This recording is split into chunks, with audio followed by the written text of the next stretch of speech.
Ustedes saben, el hígado se secreta 250 litros y medio de bilis por día, ¿no? Eso es lo que en promedio se da. Y los principales constituyentes de la bilis son los pigmentos biliares, el que conocemos como la bilirrubina, sales biliares, fosfolípidos, colesterol e iones inorgánicos, ¿no? Entonces, esto es lo que contiene un líquido bilioso.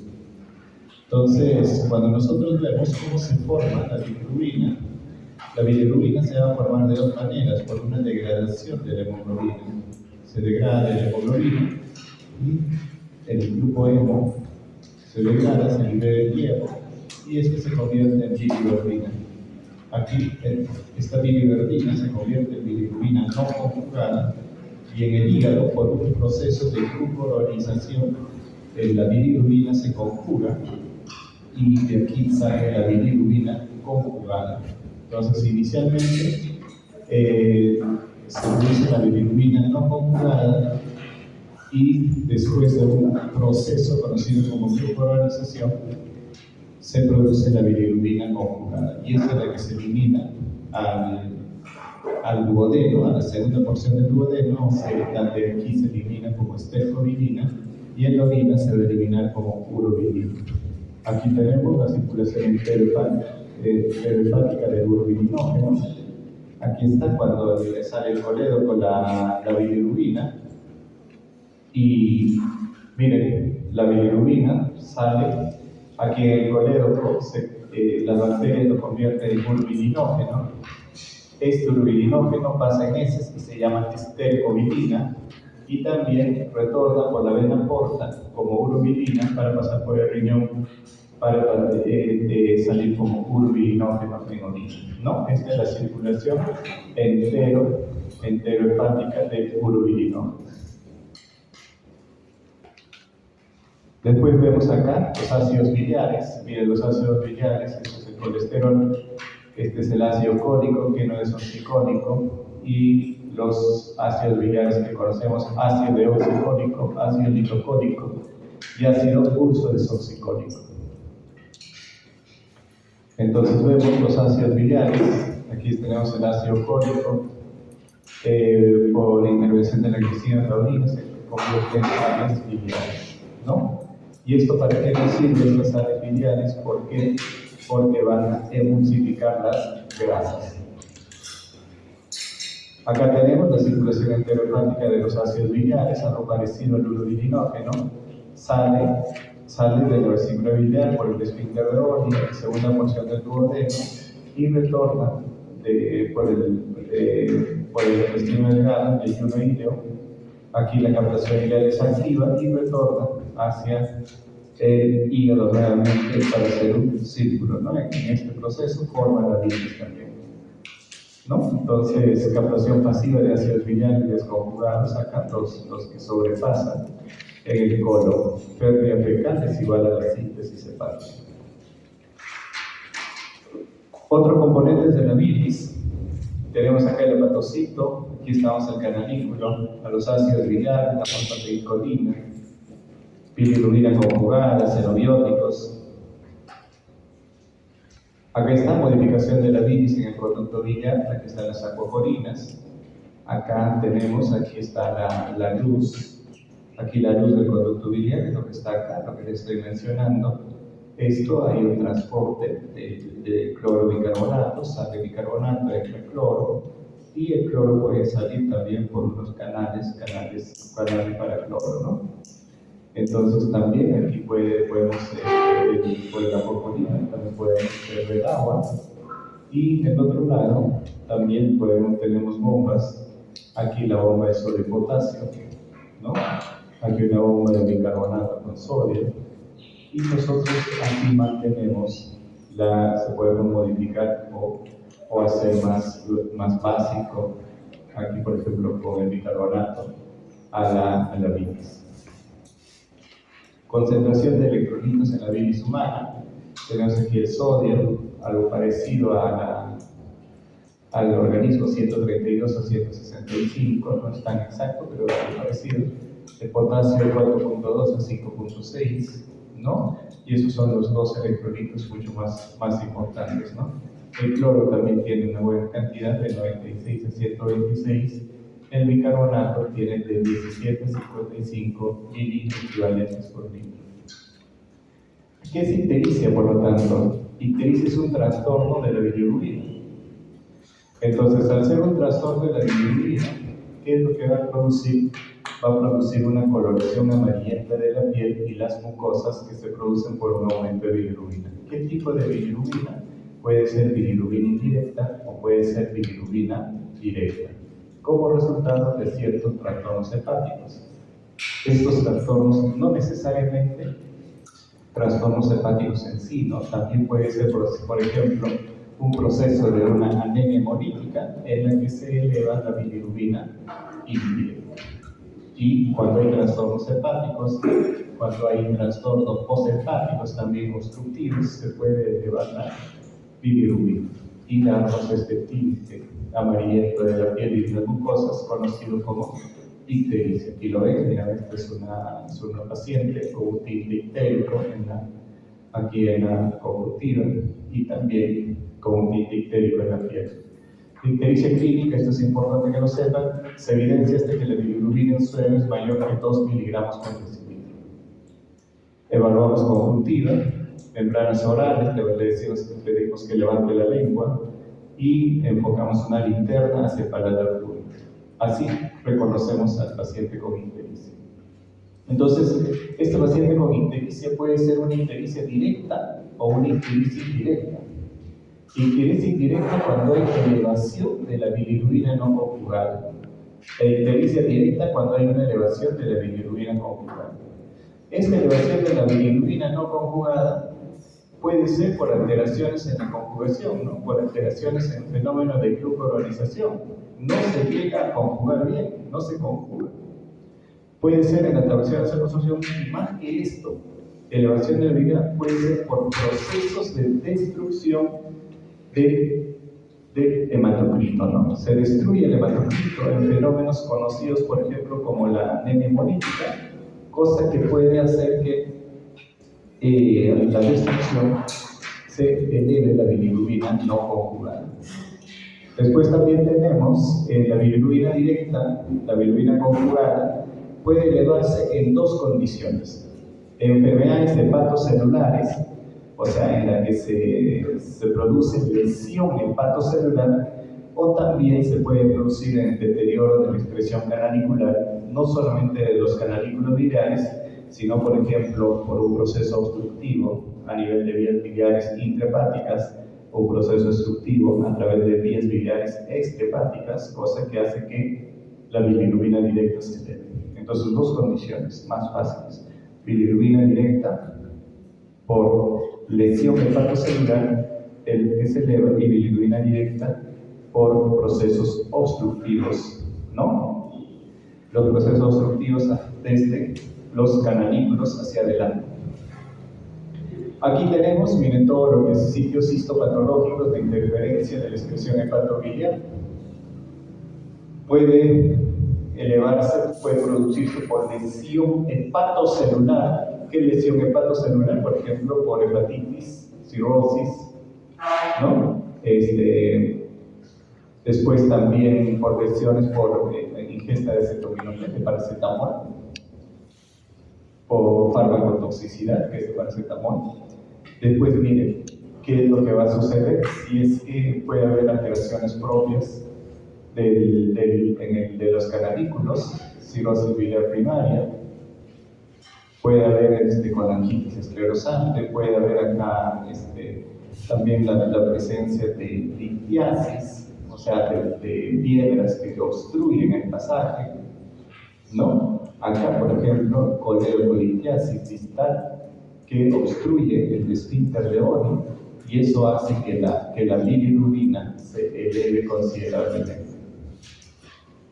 Acá tenemos, recordemos el valor de referencia, TGO-TGT 40 es un promedio que ustedes pueden recordar, valores normales de TGO 40 y TGT 40, ¿no? Es un promedio que nosotros sobre eso y debajo de eso trabajamos. Es importante la fosfatasa alcalina de 30 a 150 y todos los fenómenos obstructivos, sean de vías biliares intrahepáticas y extrahepáticas, la fosfatasa alcalina se eleva. Todos los procesos obstructivos, sean de vías biliares intrahepáticas y extrahepáticas, se produce la elevación de la fosfatasa alcalina. Pero la fosfatasa alcalina también se puede elevar solo cuando hay lesiones en el hueso, ¿no? También se puede elevar la fosfatasa alcalina. Pero si nosotros queremos saber que si esa elevación de la fosfatasa alcalina es del hígado, entonces tenemos que también pedir un examen que se llama gamma-glutamitransferidasa, y también se tiene que elevar. Entonces, si esa fosfatasa alcalina está elevada, pero esa fosfatasa alcalina está elevada a expensas del hígado, también tiene que tener un marcador que es la gamma-glutamitransferidasa elevada. Entonces, esas dos cosas tienen que mantenerse elevadas. Entonces, cuando nosotros tenemos una ictericia y tenemos a la fosfatasa alcalina elevada, entonces decimos, aquí está sucediendo un problema obstructivo, ya sea por coledocolitiasis, ya sea por algún cáncer, ya sea por algún motivo.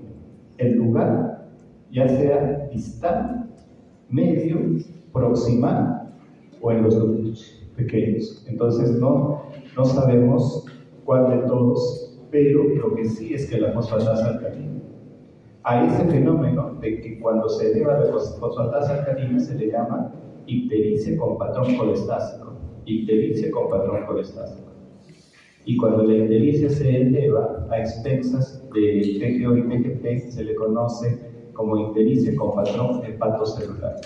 ¿Ya? Entonces tenemos dos tipos de ictericia. Y la ictericia con patrón colestásico, esto también es propio de los fenómenos, ya les estoy diciendo, obstructivos. Obstrucción en cualquier lugar. No sabemos en dónde, pero ese es un proceso obstructivo. Siempre que hay un fenómeno obstructivo, ustedes van a tener una elevación de la fosfatasa alcalina. Y aquí está el otro valor que decía GGTP, esta gamma-glutamitransferidasa. También tiene que elevarse. En los procesos obstructivos biliares se eleva la fosfatasa alcalina y conjuntamente la gamma-glutamitransferidasa. La albúmina, el valor de la albúmina, el valor de la bilirrubina. Siempre verificar con los labores de laboratorio, porque nosotros podemos utilizar estos que son laboratorios de referencia, pero pueden tener valores diferentes en cada laboratorio, ¿no? Pero esto es una aproximación y es lo más estándar que hay.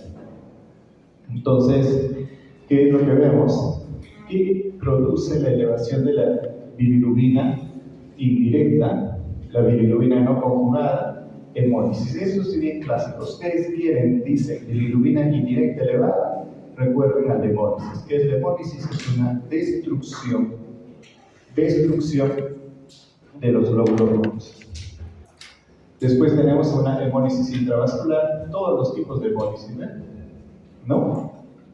Después también puede elevarse falla cardíaca, puede elevarse shunts ortosistémicos, puede elevarse en el síndrome de Gilbert. ¿Qué es el síndrome de Gilbert y Crigler-Najjar? Son alteraciones en los fenómenos de glucuronización. ¿Ya? En los fenómenos de glucuronización. Fenómenos de Gilbert y el Crigler-Najjar. También se elevan los neonatos. Los neonatos nacen con un hematocrito elevado, un hematocrito de 60 por lo menos, y la destrucción de esto puede producir una hiperbilirrubinemia indirecta. En ocasiones podemos ver en hipertiroidismo y en enfermedades hepáticas que pueden llegar hasta cirrosis, ¿no? Cirrosis biliar primaria. Aquí entonces tenemos la bilirrubina no conjugada por sobreproducción o por exceso de producción, hemólisis, ¿no? Por reducción de la eliminación. Miren, el síndrome de Gilbert está acá y el síndrome de Gilbert, ¿no? Defectos en la conjugación, aquí el síndrome de Gilbert, Crigler-Najjar. En el síndrome de Gilbert y en el síndrome de Crigler-Najjar hay un defecto de glucuronización. No se conjuga en el Gilbert, ¿no? En el Gilbert no se conjuga. Aquí está la bilirrubina no conjugada, la bilirrubina no conjugada.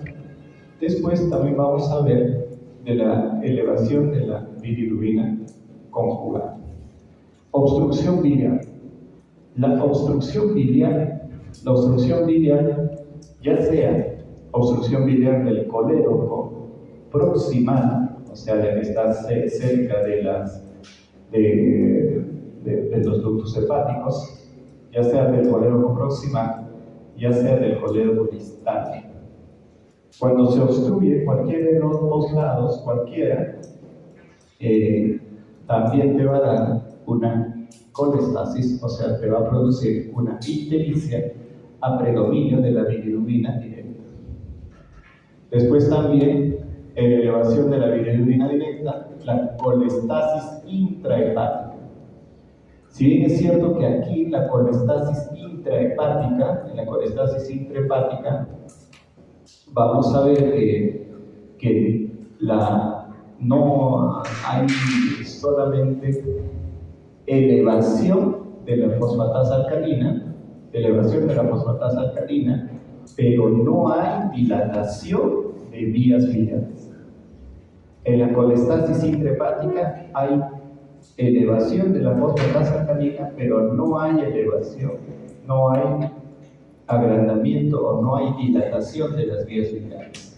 ¿Cuáles son? ¿Qué enfermedades tenemos?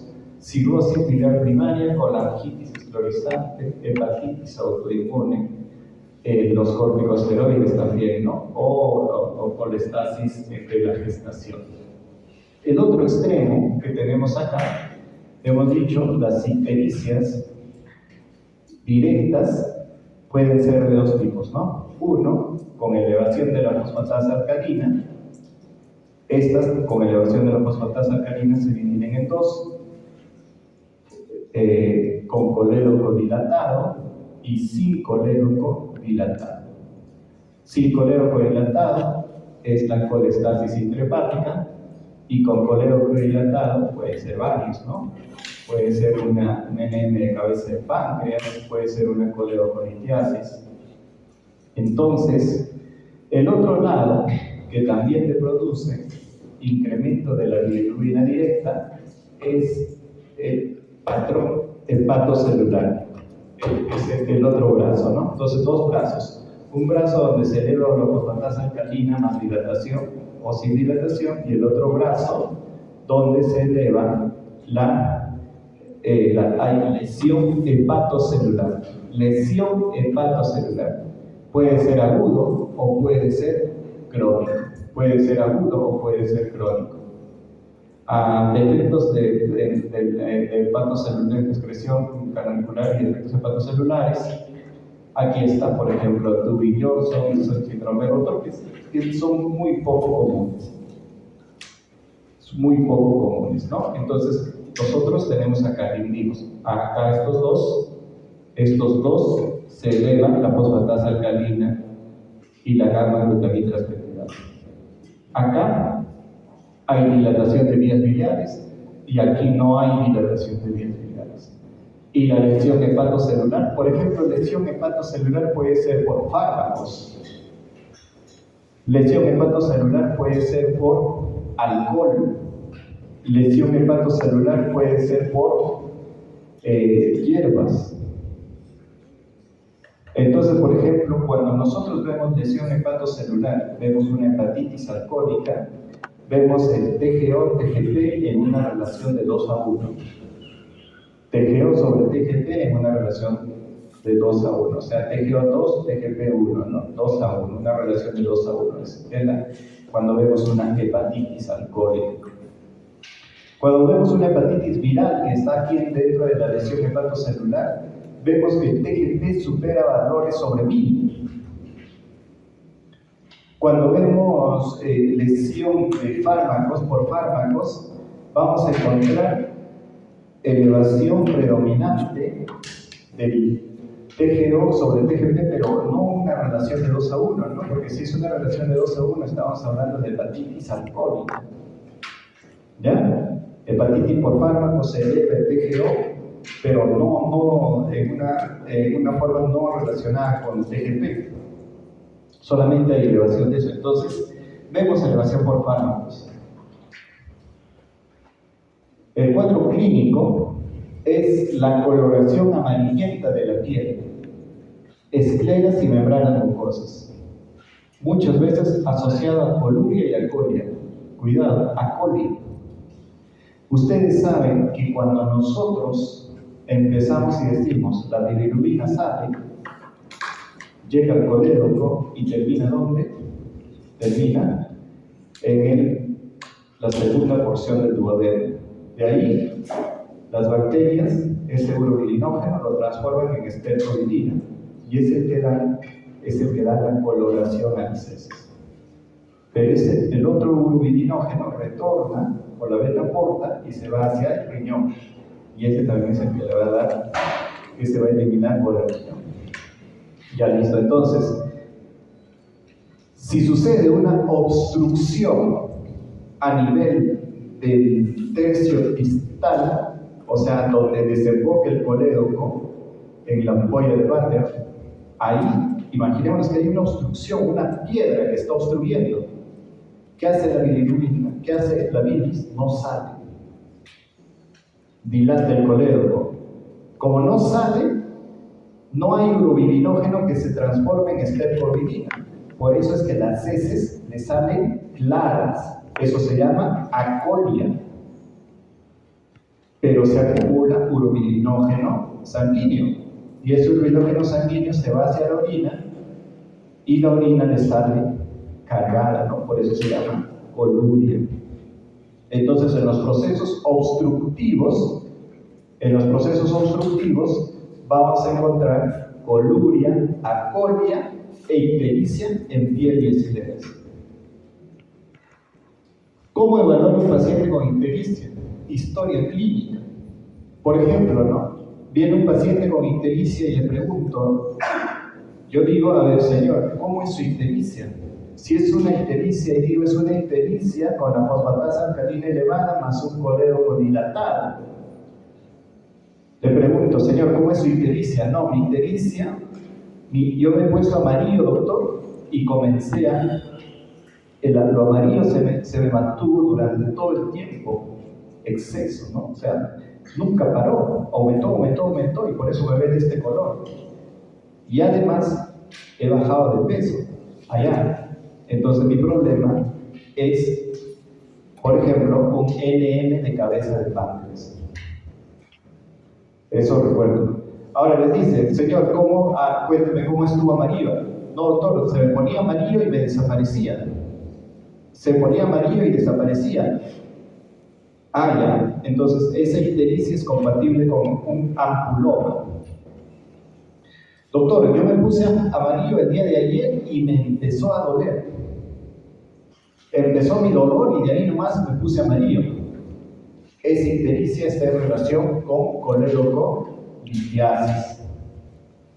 ¿Ya? Entonces, esto, por ejemplo, es una anamnesis del síndrome ictérico obstructivo, donde se eleva la fosfatasa alcalina. Entonces, eso es la historia clínica, ¿no? Eso es lo que tenemos. Por ejemplo, otro proceso de historia clínica, ¿no? El paciente que se haya puesto ictérico sin necesidad de lo que les digo, ¿no? Por ejemplo, puede ser una lesión hepatocelular, puede ser por una hepatitis viral, el paciente se pone amarillo, ictérico, no para, ¿no? Acompañado de malestar general y hepatomegalia. En el examen físico podemos encontrar hepatomegalia, por ejemplo, cuando hay hepatitis viral. En el análisis de laboratorio, ya hemos dicho, cuando la ictericia es obstructiva, se ve elevar la fosfatasa alcalina y la gamma-glutaminotransferidasa. Pero cuando la ictericia es de lesión hepatocelular, o patrón hepatocelular o lesión hepatocelular, se ve elevar el TGO y el TGP. Eso recuerden bien. Cuando la lesión que produce la ictericia es obstructiva, se ve elevada la fosfatasa alcalina y la gamma-glutaminotransferasa. Y cuando la lesión que produce ictericia es una lesión hepatocelular, se va a elevar el TGO y TGP en el análisis de laboratorio. El estudio de imágenes podemos hacer para ver el que mejor ve vías biliares es la ecografía. Nada que la tomografía ni la colangioresonancia, si desean, ¿no? Pero el que mejor ve entre radiografía y tomografía, la ecografía. En la ecografía vemos muy bien características de la vesícula biliar y características del colédoco, tamaño del colédoco. ¿Ya? Entonces eso vemos en la ecografía, ¿no? Podemos ver la dilatación del colédoco. En los tomógrafos, por ejemplo, para ver lesión en cabeza de páncreas, ¿no? Y la resonancia magnética, que es el gold estándar, o sea, es el que nos va a definir muy bien si esa dilatación a qué corresponde, ¿no? Si esa dilatación puede corresponder a un cáncer de cabeza de páncreas, un colangiocarcinoma, puede corresponder a un ampuloma, o puede corresponder a una colédoco-litiasis, ¿no? Eso la colangioresonancia nos va muy bien. Entonces, si deseo pedirle, que pediría una colangioresonancia. Y si yo no pudiera y tuviera las otras oportunidades, le pido una ecografía de vías biliares.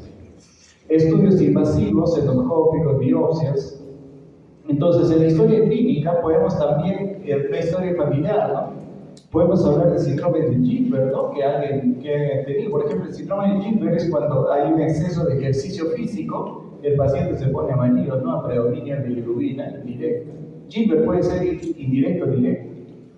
Dubin-Johnson, doctora de colestasis intrahepática recurrente benigna, son pacientes que familiares han tenido estas enfermedades. Origen del paciente y los viajes que han realizado, ¿no? Por ejemplo, es un paciente promiscuo. Es un paciente que ha viajado a la selva y después de haber viajado a la selva en unos meses se pone amarillo. Ya esto puede ser una hepatitis viral. Esta ictericia puede corresponder a hepatitis viral. Le tomo un examen auxiliar, TGO, TGP. La TGP me va a salir sobre 1000. TGP sobre 1000. Recuerden eso. Generalmente el TGP es sobre 1000. Y podemos sospechar hepatitis B o hepatitis C. La hepatitis B y la hepatitis C se transmite como enfermedad de transmisión sexual. Historia de contacto con otros pacientes ictéricos, ¿no? Historia de transfusiones sanguíneas. El paciente puede que haya transfundido hace 1 o 2 años y ahí se contagió de hepatitis C, por ejemplo. Es menos común ahora porque ya tienen mucho cuidado. Paciente en hemodiálisis, ¿no? Que ahí realizan una buena cantidad de transfusiones. Trabajadores en unidad de diálisis, trabajadores de sala de operaciones que se pinchan, ¿no? Y que pueden contraer hepatitis B. Ustedes están vacunados contra la hepatitis B, ¿no? De la universidad les exige la vacuna contra la hepatitis B. Supongo que tienen sus 3 vacunas. Personal hospitalario, por eso es que nosotros tenemos que tener la vacuna contra hepatitis B y el antecedente de la sexualmente promiscuos, ¿no? Estos pues son muy lábiles que pueden tener hepatitis B, C, VIH. Medicamentos dentro de la historia clínica, por ejemplo, ¿no? Medicamentos que te producen colestasis, eritromicina, AINES, anticonceptivos orales, la rifampicina en el tratamiento para la tuberculosis. Causan hepatitis, la isoniazida, metildopa, el allotal, miren. Entonces, si el paciente me dice eso, nosotros podemos, no todo. Entonces, eso, métanse a la cabeza, no toda ictericia es hepatitis viral. ¿Ya? Entonces, en su cabeza este paciente tiene ictericia y lo primero que me pregunto es, ¿será obstructivo o será una lesión de la célula? A ver, para definir que sea obstructivo, le pido la fosfatasa alcalina y la gamma-glutaminotransferasa. Ah, me salió elevado. Ah, ya, muy bien. Entonces esta ictericia es obstructiva. Ahora, si es obstructiva, entonces esto se va a llamar lesión con patrón colestásico. Esta colestasis es extrahepática o intrahepática. Si es extrahepática, vamos a ver dilatación del colédoco. Si es intrahepática, no vamos a ver dilatación del colédoco. ¿Ya? Y el otro brazo, mira cómo estamos que repetimos la misma cosa, y el otro brazo de ictericia con lesión hepatocelular. Ahí quienes están metidos, los fármacos, alcohol, la hepatitis viral, están metidos ahí en lesiones hepatocelulares. Fármacos, aquí están, mira, rifampicina, isoniazida. El sexo, en hombres se ve más la colangitis esclerosante primaria, en mujeres la coledocolitiasis, igual en hombres y mujeres se ve la cirrosis biliar primaria, ahora ya no se llama cirrosis biliar primaria, sino se llama colangitis biliar primaria. En los niños, hepatitis viral, hepatitis A, hepatitis E se ve en los niños y jóvenes puede haber leptospirosis, pacientes mayores, obstrucción biliar de origen maligno, y las obstrucciones biliares de origen maligno van acompañadas de ¿qué? De baja de peso. Viene un paciente ictérico, ustedes le preguntan, señor, sí, yo me he puesto amarillo, doctor, ¿y qué otro síntoma tiene bajada de peso? 10 kilos en un mes. Ah, esta ictericia puede corresponder a un proceso obstructivo neoplásico. ¿Por qué? Porque hay ictericia y baja de peso. Asociado con dolor abdominal, las coledocolitiasis. ¿Qué pregunta realizar? ¿Desde cuándo tiene la ictericia? Características, ¿desde cuándo tiene la ictericia? Puede tenerlo hace un mes, ¿no? Hace 15 días. La ictericia por coledocolitiasis es 48 horas, 24 horas, cuando se instala la ictericia. La ictericia del LM de cabeza de páncreas se va a instalar en una semana, 2 semanas se va instalando, ¿no? Por eso la pregunta es, ¿desde cuándo tiene ictericia? ¿Se desarrolló la ictericia rápidamente o fue larvada, pausada? Si se desarrolló rápidamente, puede ser una coledocolitiasis. Se asocia la ictericia a dolor abdominal, mire, sigo explorando, ¿no? Pero puede ser coledocolitiasis si se asocia a dolor abdominal. Pérdida del apetito, náuseas, vómitos. ¿Se acompaña la ictericia de escalofríos, fiebre? Sí, doctor. Se acompaña de dolor en hipocondrio derecho. Se acompaña de ictericia y se acompaña de fiebre, es que ese colédoco o esa vía biliar se infectaba. Y eso se llama colangitis. Entonces, ¿cuál es la triada de colangitis? Dolor abdominal, ictericia y fiebre. Por eso es que yo le pregunto a mi paciente, ¿ha tenido escalofríos? ¿Ha tenido fiebre? ¿Tuvo fiebre? Hay prurito, que es por la ictericia. Ha perdido peso, ictericia con pérdida de peso, es un proceso neoplásico, y si es en un adulto mayor, más todavía. ¿Ya? El cáncer de páncreas, una vez que les diagnostican, tienes 3 meses o 4 meses para morir. ¿Quién es el más famoso que se murió de cáncer de páncreas? El dueño de Apple, Steve Jobs. Dice que le dijeron que te van a operar, no, y él no se fue a operar, se fue a la India a buscar a algún médico por ahí. Cuando regresó, el cáncer de páncreas ya se veía. Dice, no. Y él tuvo, creo que 6 meses, ¿no? Uno de los mejores tipos de aventura en el primer punto y teniendo toda la plata del mundo, ¿no? Imagínate en Perú.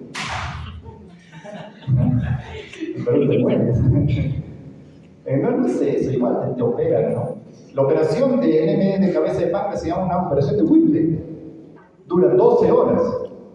te sacan el tumor y te reconectan todas las vías biliares, todo. 12 a 13 horas, ¿no? Pueden haber hasta dos cirujanos que están ahí, ¿no? Se llama Whipple. Es una versión bien larga, ¿no?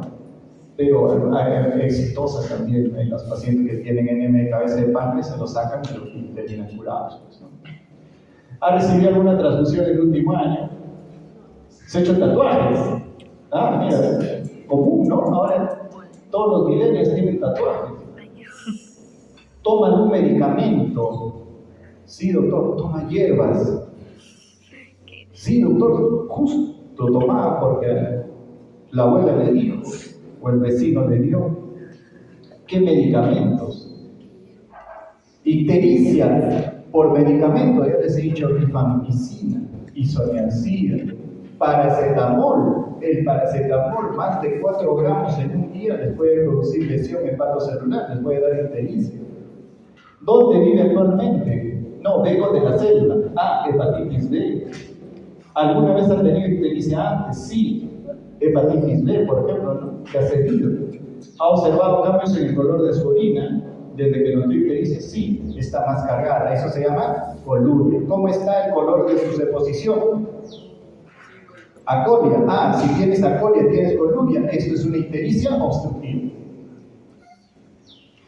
¿Ya ves? O sea, es jugando nada más. ¿De qué color son sus heces? Claras. Ah. Color de heces normales con coluria puede ser una elevación, puede ser una ictericia por bilirrubina indirecta. ¿Tiene algún amigo familiar que también tenga ictericia? Que puede haber, digamos, pero no hay mucha relación. ¿Qué tipo de trabajo tiene usted? No, trabajo en salud. ¿Se ha vacunado? No. Entonces tiene alto riesgo. Por ejemplo, los odontólogos tienen alto riesgo porque se pueden pinchar, ¿no? La hepatitis B es 8 veces, o 8 o 100 veces, creo, es más infectante que el VIH, ¿no? Entonces, por ejemplo, si te pinchas, tienes menos posibilidades de que te contagies de VIH que te pinchas que de hepatitis B. Puedes decir, no, tengo hepatitis B, no. Igual VIH, hepatitis B es todo caos, ¿no? Intensidad de la ictericia. Pero esto ya es un poco, digamos, un poco antiguo, ¿no? Ictericia flavínica, amarillo pálido, propia de las ictericias hemolíticas. Ictericia rubínica, un color amarillo rojizo, característica de las lesiones hepatocelulares. Ictericia verdínica, tinte verde aceituna, pacientes con colestasis. Ictericia metálica, amarillo en pacientes con colestasis crónica. Ictericia rubínica, ¿qué hemos dicho? Característica de lesiones hepatocelulares. Una ictericia, miren todo esto, ¿no? Rubínica. Ictericia rubínica, nuevamente, ¿ven? Esta es una ictericia verdínica, ¿no? Parece el Hulk, ¿no? Ah, miren, sí. Esta es una ictericia verdínica, el hombre verde.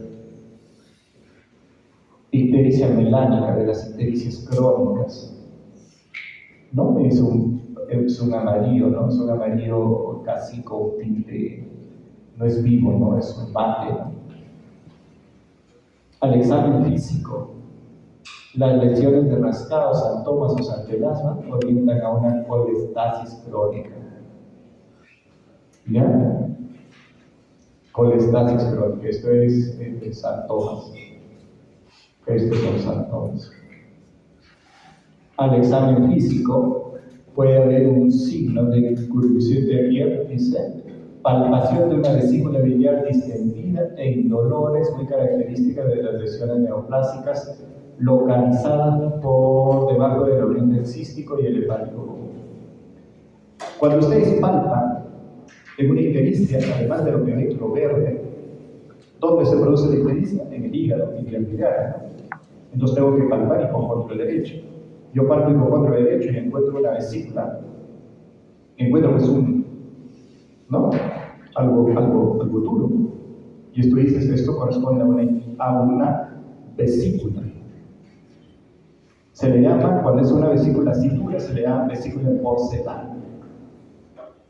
¿no? Estatura. Eso corresponde probablemente un NM de kilo. Ahora, usted me dice, doctor, pero quiero encontrar cuando hay una ictericia corea, bueno, ahí no van a encontrar mayor cosa en abdomen. Y ese signo se le conoce como signo de Kullmann-Serre, neoplasia de vesícula. Neoplasia de vesícula. ¿Ya? Al examen físico, presencia de estigmas hepáticos en pacientes con cirrosis. Por ejemplo, si yo veo un paciente así, ictérico, yo digo, esto es una lesión, pues, la cirrosis te da lesión mixta, ¿no? Lesión hepatocelular y lesión colestásica. Entonces yo le pregunto, ¿no? ¿Esta ictericia de este señor puede corresponder a una cirrosis? Sí. Ahí es perfecto. Entonces, busco estigmas. Hay hipertrofia parotidia, ginecomastia, atrofia vesicular, circulación colateral. Esto puede corresponder a un paciente con ictericia que tiene de fondo una cirrosis. Ahora se dan cuenta qué complicado es estudiar ictericia, ¿no? Porque no es una sola patología. Ictericia es la punta del iceberg y de ahí es una diversidad de cosas, ¿no? Que ordenadamente podemos llegar a diagnóstico. Otra manifestación es coluria, orina oscura, hiperbiliuria es directa, la que más dan coluria. Acolia o hipocolia, las hiperbilirurinemias obstructivas. Recuerden bien, las hiperbilirurinemias obstructivas. En la evaluación que le pedimos, ¿qué predomina? La directa o la indirecta, no le pedimos bilirubina. TGO, TGP, ¿para qué? Para ver lesión hepatocelular. Le pedimos fosfatasa alcalina y gamma-glutamina transferpidasa. ¿Para qué? Para ver si esta ictericia corresponde a un patrón obstructivo o colestásico. Siempre se eleva la fosfatasa alcalina y la gamma-glutamina transferpidasa. Doctor, mi paciente no tiene ictericia, pero tiene la fosfatasa alcalina elevada. ¿Puede suceder? Sí. Puede tener un NM, por ejemplo, de próstata que ha hecho metástasis al hueso, ¿no? Y el hueso ha liberado fosfatasa alcalina. ¿Ven? Entonces, doctor, tengo una fosfatasa alcalina elevada y la gamma-glutamina transferpidasa elevada. Lo más probable es que el paciente esté ictérico y cuando están juntos elevados la gamma-glutamina transferpidasa y la fosfatasa alcalina, esta ictericia es de origen hepático. Ahora, doctor, en mi hospital no hay gamma-glutamina transferpidasa. Pídele 5 nucleotidasa que reemplaza lo que hacemos con la gamma-glutamina transferpidasa. La 5. Ahora, ¿qué es lo más común que hay gamma-glutamina? Las 5 nucleotidasa, no hay, en mi hospital no hay. Estudio de laboratorio, bilirubinemia aislada, enfermedad hemolítica, elevaciones de TGP, más de 1000, por si acaso, cuando presenta el TGP más de 1000. Hepatitis viral, hepatopatía de origen alcohólico, TGO sobre TGP, una relación de 2:1. ¿Ya? Doctor, quiero probar eso. Ya, pues no tienen después del examen mañana, ¿no? ¿Ya no venía? Mañana. Ya mañana, pues. Después ya vamos a probar. Prueben y se toman su TGP, pero tienen que tomar bastante, pues. ¿Ya? Porque si van a tomar un poquito más, no tienen que llegar al punto de que hagan hepatitis, ¿no? Entonces al día siguiente amanecen amarillos. Ya estamos bien, dice. Vamos a probar lo que dice el doctor PGO sobre el PGP. Le va a salir en una proporción de 2:1. Incremento de fosfatasa alcalina es colestasis, pero no solo fosfatasa alcalina, tiene que estar entre fosfatasa alcalina más gamma-glutamina transferpidasa. Fosfatasa alcalina más de 10 veces el límite normal superior se producen en las colestasis. Esto sí, siempre la fosfatasa alcalina va a estar elevada en las colestasis, o sea, en las ictericias obstructivas. La especificidad hepática de fosfatasa alcalina, o sea, esta fosfatasa alcalina corresponde a un problema hepático o de vías biliares si es que está elevada la gamma glutamina o la cicloglutaminasa. Si no, no corresponde.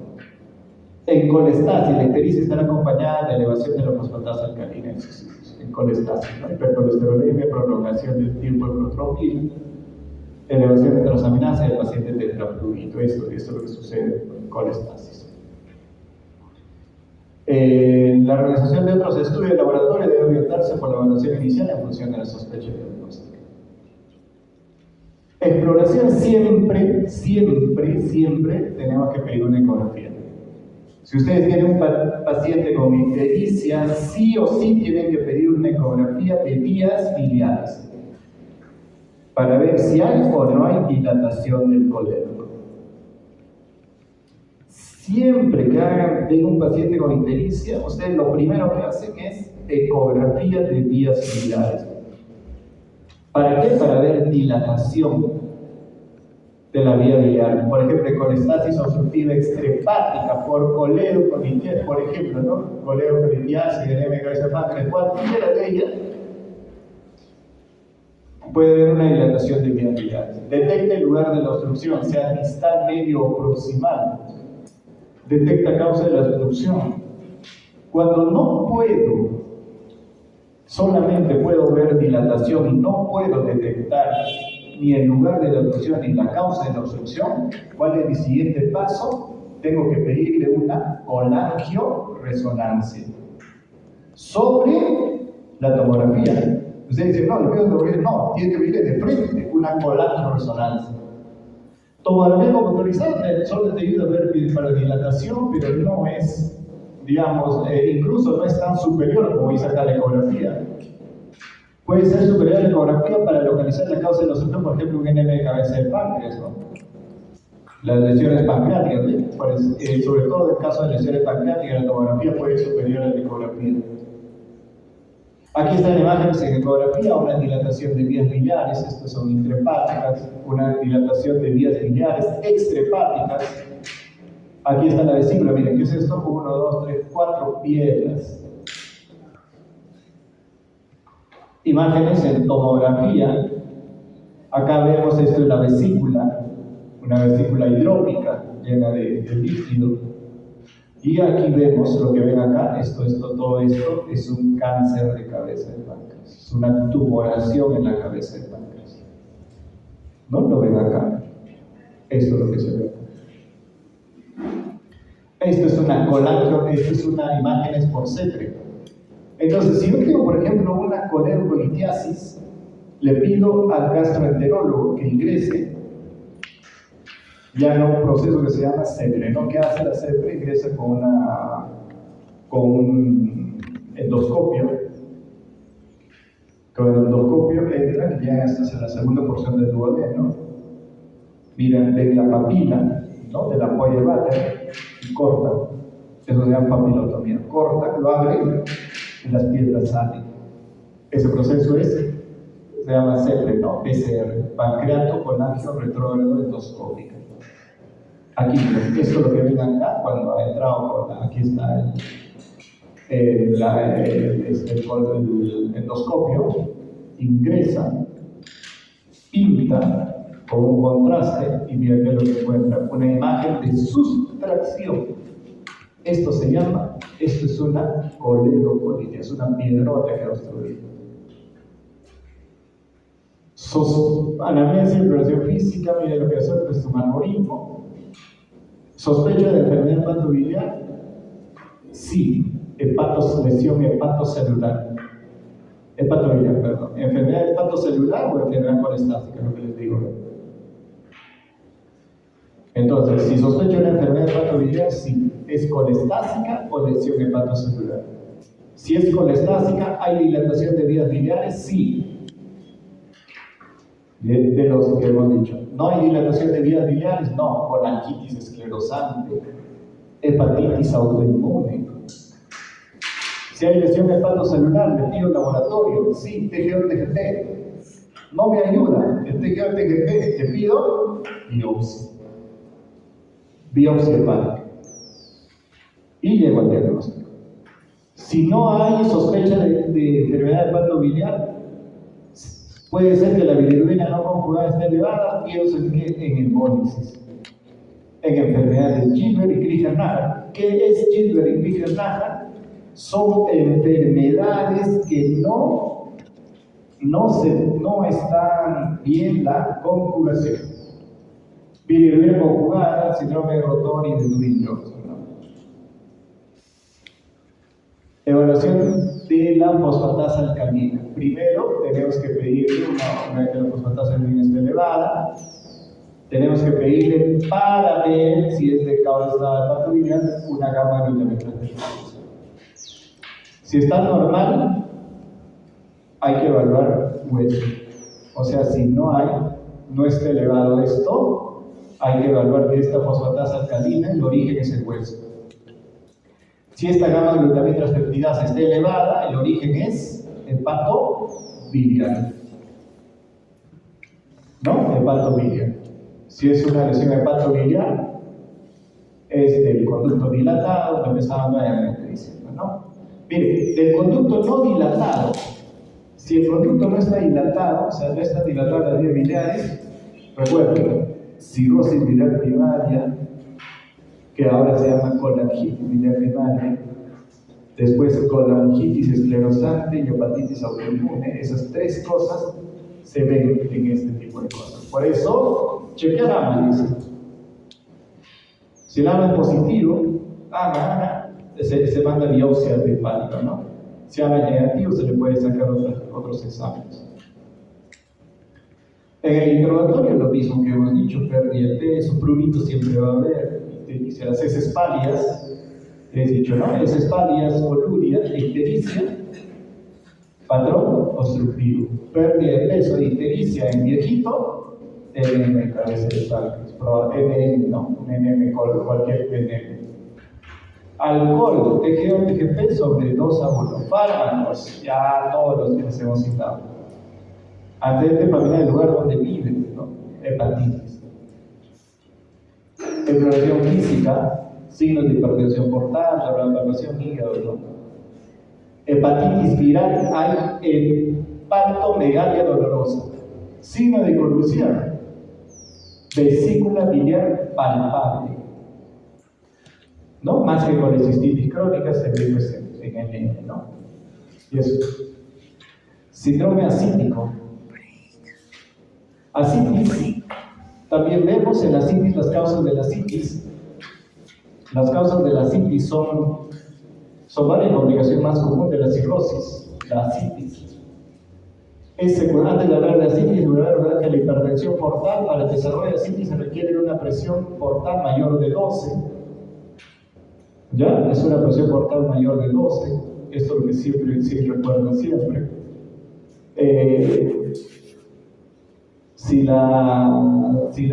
Aquí hay ascitis. Aquí está la ascitis que responde a norepinefrina, hormona antidiurética. ¿Ya? Entonces vemos mecanismos patogénicos responsables de la activación de los sistemas vasoactivos y la circulación hiperdinámica de la cirrosis. Siempre la ascitis, por ejemplo, se puede desarrollar asociada a hipertensión portal o no asociada a hipertensión portal. Una ascitis puede estar asociada a hipertensión portal en una cirrosis. No estar asociada a hipertensión portal, por ejemplo, una ascitis por insuficiencia cardíaca o una ascitis por síndrome nefrótico. ¿Ya? Entonces, se evalúa la hipertensión portal, ¿no? Se evalúa la hipertensión portal. Hay transportes sistémicos, hay reducción de la actividad del sistema reticular endotelial, hay disturbios intestinales, ¿no? Esto puede incrementar la síntesis de prostaglandinas y producirse vasodilatación secundaria a la hipertensión portal. Entonces esto puede traer una circulación hiperdinámica y consecuentemente traer ascitis. Recordar la retención de sodio indica una disminución del 80% de la función hepática, ¿no? Por eso es que cuando nosotros tenemos una cirrosis con el sodio bajo, es que este paciente no tiene chance para, por ejemplo, para operarse, ¿no? El grado de retención de sodio está inversamente relacionado con la supervivencia.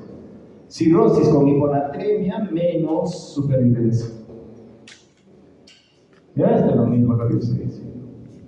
Nunca olvidar, los pacientes con cirrosis y ascitis suelen mostrar retención urinaria de sodio, aumento de sodio corporal total e hiponatremia por dilución. Entonces, la hiponatremia en pacientes con cirrosis trae un futuro menos promisorio, ¿no? Entonces, ¿quién se muere más? Pacientes cirróticos con hiponatremia. Y esa hiponatremia es por dilución.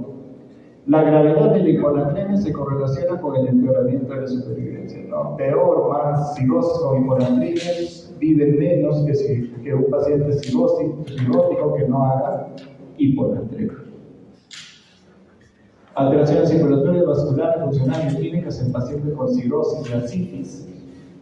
Miren, la presión arterial puede estar reducida por la hipertensión portal, que la hipertensión portal va a producir una dilatación del vaso, del vaso secundario. Esta dilatación del vaso es por secreción de óxido nítrico, lo que produce vasodilatación y produce una presión arterial reducida. Secundario a esta baja presión se aumenta la frecuencia cardíaca, el índice cardíaco, ¿no? Y el flujo sanguíneo renal también se reduce, ¿no? Hay vasodilatación esplánica, lo que les digo, la hipertensión portal produce una vasodilatación esplánica, y esa vasodilatación esplánica es porque se está produciendo cantidades de óxido nítrico. Vasoconstricción de la arteria renal se produce, ¿por qué? Porque esta vasodilatación disminuye la presión arterial, lo que disminuye el flujo hacia el riñón. Hay una vasodilatación pulmonar. Y esta es activación de factores vasodilatadores sistémicos, principalmente óxido nítrico. Activación de factores vasoconstrictores sistémicos, tasa de filtración glomerular reducida. Entonces tenemos retención de sodio, cantidad de sodio total es normal, pero sodio séptico está disminuido, ¿no? Esto es el sodio bajo por hemodilución. Retención de agua, lo que diluye el sodio. Aumento del óxido nítrico, aumento de las prostaglandinas. ¿Cuál es el mecanismo de la formación de la ascitis? Hay una disminución de la síntesis de albúmina, lo que disminuye la albúmina en sangre, disminuye la presión osmótica y eso te produce ascitis. La cirrosis hepática te produce aumento de la presión portal y esto te lleva a ascitis. Bloqueo venoso intrahepático, aumento de la linfa hepática, eso te produce ascitis. Variaciones en la membrana peritoneal, por ejemplo, en situaciones que no son ascitis, carcinomatosis, peritoneal te produce ascitis. Aumento de volumen circulante, insuficiencia cardíaca, que te produce ascitis. Esta ascitis te produce vasodilatación, te produce una disminución del volumen plasmático. Como hay una disminución del volumen plasmático, hay una estimulación de los receptores de volumen, ¿no? Disminuyendo la presión de sodio. Fisiopatología de la ascitis en hipertensión portal. Aquí lo que digo que hemos visto, ¿no? La hipertensión portal produce vasodilatación esplánica con incremento del óxido nítrico, la disminución del volumen arterial y se activa el sistema renina, angiotensina, aldosterona y la antidiurética, lo que jala cantidad de agua que produce la ascitis. Disminución de excreción de agua libre, ascitis. Y hiponatremia dilucional. Manifestaciones clínicas de la ascitis: distensión abdominal progresiva, aumento de peso, disnea, saciedad precoz, esto es por la cantidad de agua que se va formando. Si hay ascitis con dolor, esto se va a llamar una infección. Ascitis, dolor abdominal y fiebre, es que ese líquido ascítico se ha infectado. Eso se llama peritonitis bacteriana espontánea. Dolor, fiebre y ascitis. ¿Puede haber alteración del sensorio? Sí. pero lo común es dolor, fiebre y asitis, peritonitis bacteriana espontánea. Estudiar siempre la presencia de clínica de cirrosis hepática en pacientes con asitis, ¿no? Asitis, y esto lo que ven acá ustedes, esto es la circulación colateral. Asitis, ginecomastia, asitis. Este paciente debe ser un paciente con cirrosis hepática. Las asitis se clasifican en grado 1, grado 2 y grado 3. Grado 1, la distensión es mínima, detectable por ecografía. Grado 2 es moderado. Y grado 3, pues es uno ya uno lo ve, no necesita ni siquiera palparlo. La evaluación clínica de la asitis, esto ya lo han visto ustedes.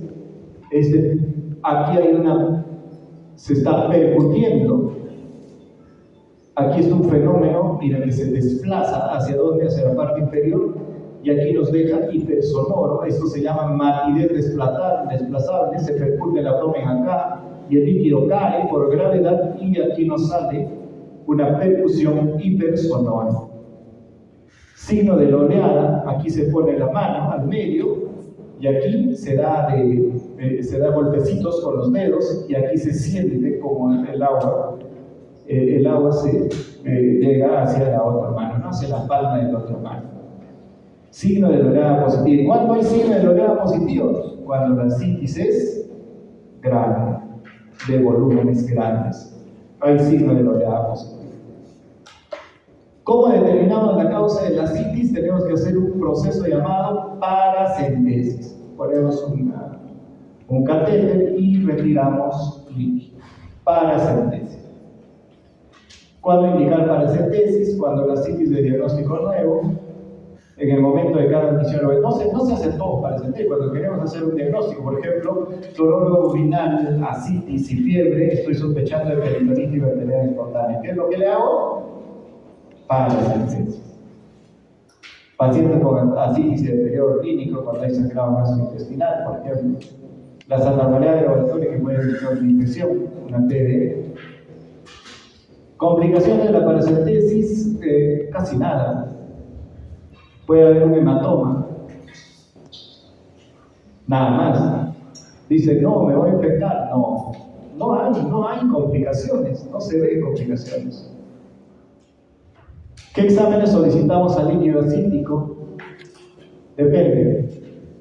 Generalmente es citrino. Si es evaluación del aspecto con sangre, asitis con sangre, puede corresponder a una asitis neoplásica. Una asitis citrino puede corresponder a varias cosas, ¿no? Cirrosis hepática, o una insuficiencia cardíaca. Una asitis lechosa puede corresponder a una asitis quilosa. Determinación del gradiente albúmina en líquido asítico es el índice de Gasa. La diferencia, gradiente de albúmina sérica menos líquido asítico es el Gasa. El recuento celular y diferencial, concentración de proteína. Vamos a ver. Recuento celular es la prueba más útil. Si, por ejemplo, en las asitis no complicadas debemos tener menos de 250. Lo normal, tenemos que tener menos de 250 polimorfonucleares. Si tenemos más de 500 leucocitos o tenemos más de 250 polimorfonucleares, estamos hablando de una peritonitis bacteriana espontánea. Si tenemos así.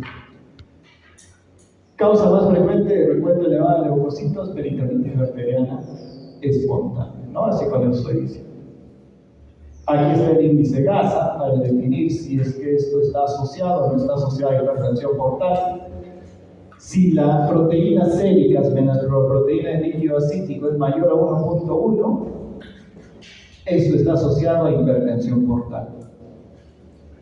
Si es que es menor de 1.1, no está asociado a hipertensión portal. Entonces, si el gas es mayor de 0.1, si el gas es mayor de 1.1, puede ser una cirrosis. Puede ser insuficiencia cardíaca, si está asociado a hipertensión portal. Si no está asociado a hipertensión portal, el GASA es menor de 1.1, recuerden siempre que puede estar asociado a un síndrome nefrótico, una tuberculosis o una carcinomatosis peritoneal por un cáncer. Clasificación de la citis por el gradiente de albúmina, el índice de GASA mayor de 1.1, y les digo, asociado a hipertensión portal se llama esto, cirrosis, hepatitis alcohólica, insuficiencia cardíaca, bajo gradiente de albúmina menor de 1.1, no asociado a hipertensión portal. Antes se le conocía esto como trasudado y este como exudado. Bajo gradiente, carcinomatosis peritoneal, tuberculosis peritoneal, pancreatitis. Exámenes adicionales a solicitar, recuento de células y diferencial. Entonces, las células tienen que ser menor de 250 de polimorfos nucleares. Si todas las células totales mayor de 500, PBL.